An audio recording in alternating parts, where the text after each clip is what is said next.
Hey guys, welcome back to another lecture, and today's lecture we are going to talk about the optic nerve, which is the second cranial nerve. Now, as the word optic means eye, so it is going to carry the spatial somatic sensory sensations of the vision. So if you have a look at this nervous system, so the somatic spatial sensory, we have got the vision and hearing. Along with that, the balance and equilibrium is also carried by the somatic spatial sensory. So if you have a look at the peripheral nervous system, we have got the sensory and the motor. Sensory is the sensations which are going to carry information to the central nervous system. So they are the afferent fibers which are going to carry to the central nervous system. So, and then in the sensory we have got the somatic and the visceral. If you have a look at the central nervous system or the peripheral nervous system, basically the nervous system, in the sensory somatic nervous system we have got general and spatial. So whatever we see, which is our spatial, right, and this information is going to get carried to the central nervous system, so that means it is a part of a peripheral nervous system. So whatever we are seeing basically is a spatial sensation, which is a sensory sensation. So the spatial sensory sensations of the somatic system are going to carry to the central nervous system, which is the brain. So the spatial somatic sensory sensations to the central nervous system, these are the afferent fibers. Since these fibers are going to the central nervous system, are the afferent fibers. In response, the central nervous system is going to respond via the motor. So that is going to be the efferent fibers. Since we can say that these spatial sensations are going to the central nervous system, they are the afferent fibers. Now we can say that the optic nerve carries the spatial somatic sensory sensations of the vision to the central nervous system. Now let's have a look at the optic tract. Retina, which is back of the eye, is going to process the information. So it has got the photoreceptors. Whatever we see, it is going to process this information, and it is going to carries this information via the second cranial nerve, which is the optic nerve. So here we have got the optic nerve which crosses the optic canal. Somewhere here we will have the optic canal. So the optic nerve, which is the second cranial nerve, passes via the optic canal and it crosses over at the optic chiasma. So there is a crossover of the optic nerve, which is known as the optic chiasma. So if you can see the left side of the optic nerve, it is crossing over and going to the right side. Again, the right side of the optic nerve, it is crossing over and going to the left side. So there is a crossover of the optic nerve, which is known as the optic chiasma. Then it continues as the optic tract. So here is our optic tract. And then it is going to the lateral geniculate body, which is the relay station of the thalamus. So if we have to hand draw this diagram, let's hand draw it. We have got the retina, which is the back of the eye on both the sides. So we are gonna make it from the different color on the other side. And it is going to continue or carries the information via the second cranial nerve passing through the optic canal. So this is our optic nerve, the second cranial nerve. It is going to pass over or cross over via the optic chiasma and continues as the optic tract. So here is our optic tract. The crossing over is known as the optic chiasma, and it continues as the lateral geniculate body. Now if you see the left side also, again the back of the eye, which is the retina, it contains the photoreceptors. It continues and carries the information via the second cranial nerve, which is the optic nerve, passes the optic canal and crosses over via the optic chiasma. It continues as the optic tract and carries the information to the lateral geniculate body.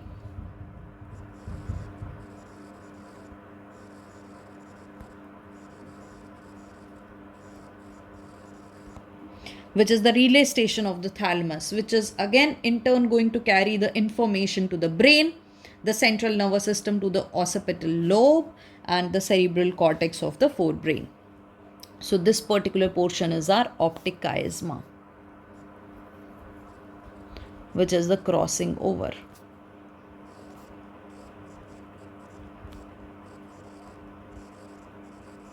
Now let's see in an animated picture or diagram.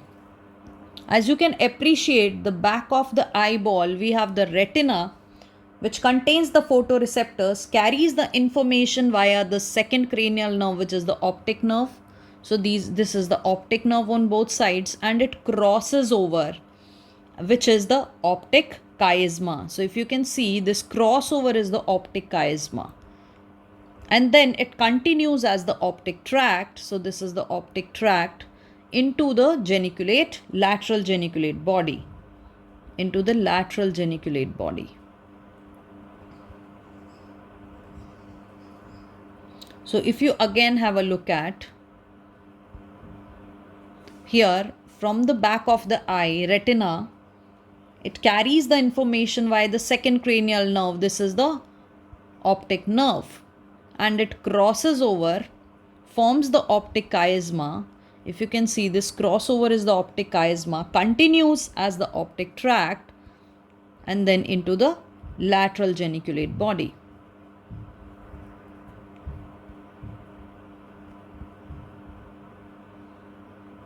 So this is the, again going to the, carries information to the occipital lobe. So guys, this is the optic tract. From the retina, carries information via the second cranial nerve. It forms a crossover, which is the optic chiasma, and then carries information via the optic tract going into the lateral geniculate body, which is continues or carries the information to the central nervous system in the occipital lobe.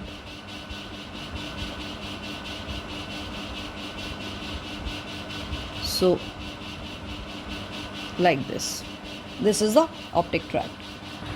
So guys, what's the significance of studying this optic tract is that if you see the eye, we have got the right and the left visual field demarcating from different colors. If you see, the visual field of the right side is denoted by the orange color, the left side with the purple color. Now if you see, the visual field of the left side is on the left eye as well as on the peripheral vision of the right eye as well. And this left visual field is processed on the right side of the eye, and the right side of the visual field is processed on the left side of the eye. So the left and the right side. So whatever visual field is present on the left side, which is via the purple color, as you can see, both the eyes are going to process this visual field. So left visual field is processed by the left eye as well as via the peripheral vision of the right eye as well. So both the visions are going to cross over and they are going to meet at the right side of the brain. The similar thing we see with the right eye. So whatever in the orange you can see. So right side visual field we can see in the right eye as well as the peripheral vision of the left eye. So if you see, the right visual field is processed on the left side of the brain. So we can conclude that whatever we see on the right side, that is the right visual field, it is going to go to the left side of the brain. So the vision of the right visual field is processed onto the left side of the brain, and the visual field of the left side is going to process to the right side of the brain, which is opposite. So the brain is going to process the visual field in the opposite side. You can see the left is on the purple, while on the other hand, if you see in the brain, it is on the right side. So purple is on the right, so it is opposite to the whatever we see. The visual field is opposite to what the image is processed onto the side of the brain. So if we see on the right side, the right visual field, it is processed on the left side of the brain. The left visual field is going to process into the right side of the brain. So if I say that the right optic nerve is severed, if I say the right side of the optic nerve is severed, then the patient will be able to see, because we still have the right peripheral vision left on the left eye. If you can see, we have the right peripheral vision present on the left eye. And this particular condition is known as hemianopia, or you can also say it hemianopsia, wherein we are severing the right optic nerve. I mean only one optic nerve, but we still have the right side peripheral vision from the left eye coming. So wherein the partial, we can see the partial blindness, or there is loss of sight in half of the visual field, because right side of the visual field, if we sever the right optic nerve, guys, then we still have half of the vision which is present, which is coming from the right side peripheral vision of the left eye. If in case you want to sever all of the right field vision, then we have to sever this left side of the, not the optic nerve, this time the optic tract. So we have to sever after the crossover, beyond this chiasma. Chiasma is the crossing over. If you want to sever the right field vision, or if you want to affect the right field vision, then we have to sever the left side, the opposite side of the optic tract. So beyond the optic tract, beyond the optic chiasma, we have to sever the nerve to affect the field vision. If you want to affect the right side field vision, then we have to sever the left side optic tract, the opposite. If you want to affect the left visual field, then we have to sever the right optic tract. But we have to make sure that it is beyond the optic chiasma, because if it is in front of the optic chiasma, that is the optic nerve, if you are severing the optic nerve, then we still have the peripheral vision coming from the opposite eye, right? So this is the significance, and that is what they ask in the question. Now we can conclude that if in case there is a optic nerve damage, then if both the optic nerve are damaged, both sides, then there is complete blindness. If one side of the optic, then blindness of that eye. If there is lesion in the optic chiasma, see now the central and the peripheral optic chiasma. If there is lesion on the central optic chiasma, it will lead to bitemporal hemianopia. We have already discussed that hemianopia is when there is the opposite side peripherally, when there is a peripheral vision still coming from the opposite eye, right? So there is partial blindness, we can say loss of sight only in the half of the visual field, because the opposite eye also peripheral vision is coming, right? So that is the bitemporal hemianopia. And if the peripheral optic chiasma lesion we see on the both sides, then it will lead to binasal hemianopia. If there is complete destruction of the optic tract, or we can say the lateral geniculate body, or the optic radiation, or the visual cortex, basically we are talking beyond the optic chiasma. If there is any lesion beyond the optic chiasma, then that will result in the loss of the opposite half of the field vision. So that is what we have talked about. that is, if left side of the optic tract is severed or it is cut, that is behind the optic chiasma, if it is cut, then all the right side of the visual field will get affected. That means the visual field of the opposite side will get affected. So if there is complete destruction of optic tract on the right side, it will result in the loss of the left side of the visual field. That is what we have talked about. And if there is a lesion on the right side, it will lead to the left side homonymous hemianopia. Homonymous hemianopia. That means both the left half of the visual field of both the eyes. So guys, remember, if the nerve is severed before the optic chiasma, then we still have got the visual field coming from the opposite eye, right? So if you see in the diagram, we have got visual field in both the eyes. If we see the left visual field, that is on the left eye as well as on the peripheral side of the right eye also. So this crossing over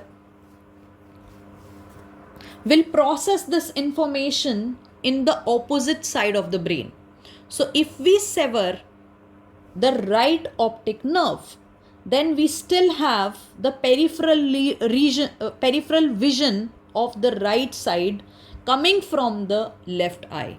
So we still have got the right peripheral vision, even if we sever the right optic nerve. But if we sever the right optic tract, then that is going to affect all of the left visual field or the left visual vision field.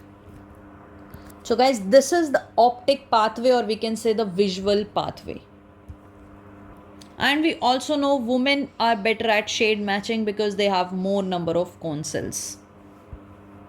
So guys, this finishes the second cranial nerve, the optic nerve.